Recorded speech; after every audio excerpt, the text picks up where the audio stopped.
Let's start this review the way that I always start. It's Ashley Lister. I don't need to say anymore. Everybody knows that my love for Ashley Lister is undying and unwavering when it comes to his work. And it's Dead End Tours, no exception. Of course, we go to Yardley Cross with this one, and the Dead End Tours back on full. So,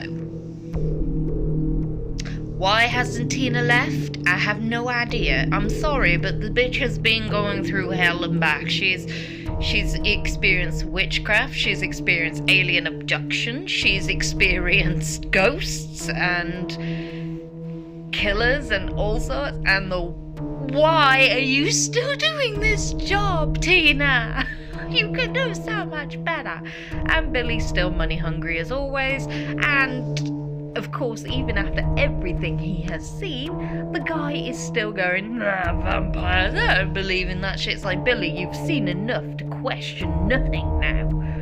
But anyway, in this one, as a massive, and you know what, I'm not even going to sugarcoat it, I am very much a Buffy fan, and he delivered with this one, because this has like hints of Angel mixed in with Hammer Horror, mixed in with a little bit of Blade. It is intense as always. We have the two tours. We have Tina's tour, which deals with the supernatural side of things, so the vampire lore and stuff like that, and then you've got Billy's tour, which deals with the facts about the person. In this case, it's J. Joy, who is a little bit of a Gary Glitter kind of style icon, and not in a good way, i.e. why Tina calls it the pervert tour. He ends up taking a tour of women in their like 70s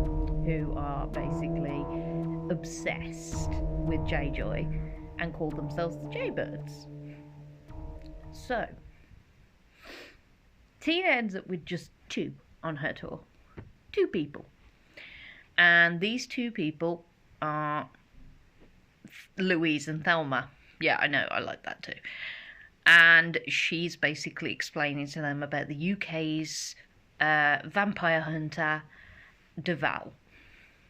And we go back and forth between 1970s and present day. As always, I love that kind of shift in time so that you get back and forth flashbacks and you get more context as a reader about what's actually going on. Not gonna lie, the ending of this one broke my heart. And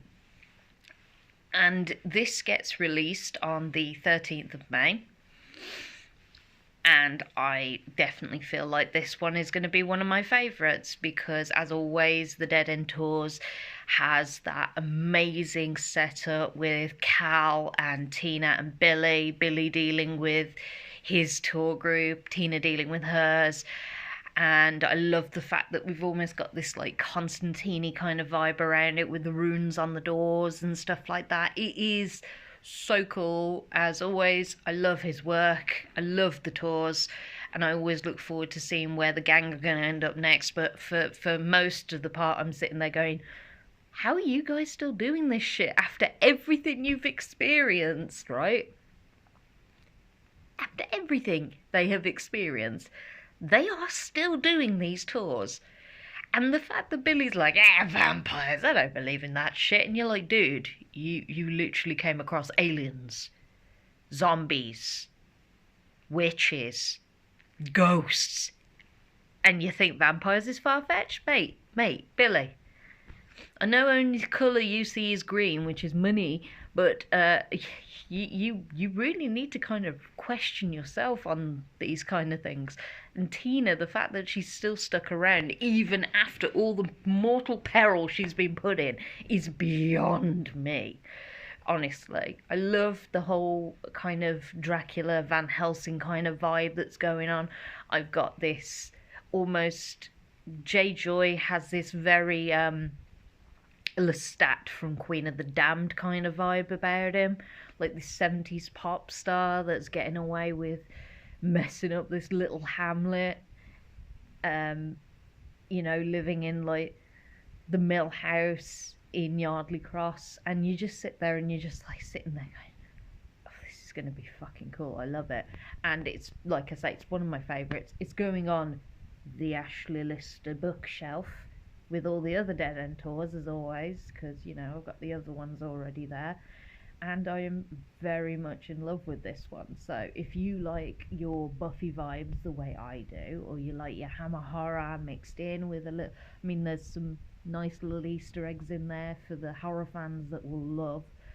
And it's just, I love it. Nothing this guy does is ever going to disappoint me, and this is like chef's kiss. So grab yourself a Dead End.